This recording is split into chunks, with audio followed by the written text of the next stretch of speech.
நம்ம ஊர்ல கோரை புல்லுன்னு சொல்லுவாங்க. அந்த கோரை புல்லை எடுத்து இவங்க என்னடா பண்றாங்கன்னு பார்த்தோம்னா, கோரைப்பாய், நம்ம வீட்டில் தூங்குறோம்ல பாய், சீட்டெல்லாம் குறைக்கொண்டு எல்லாம் சொல்லி கேள்விப்பட்டோம்ல, அந்த பாய் செய்யற ப்ராசஸ் தான் இது. இதுக்கு வந்து முதல் கட்டம் என்ன செய்யறாங்கன்னா, கோரப்புல், நம்ம கண்மா, வாய்க்கால் இந்த மாதிரி இடத்துல வந்து கோரப்புல் அதிகமாக காணப்படும்.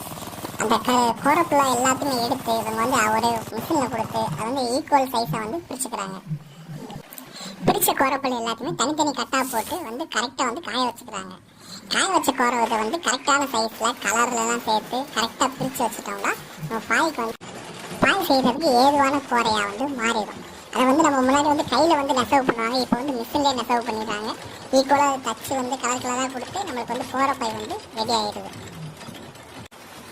இந்த கோரப்பாயை கரெக்டான சைஸில் வந்து பிரித்து எடுத்து அதில் இருக்க பிசுறு எல்லாத்தையும் நீக்கிட்டு நீர்க்கு நூலை பூரா ஒன்று சேர்த்து கட்டிட்டாங்கன்னா எந்த சைடும் பிரிஞ்சு வராது. அதே மாதிரி ஓரத்தில் துணியை வச்சு தச்சுட்டாங்கன்னா கோரைப்பாய் ரெடி.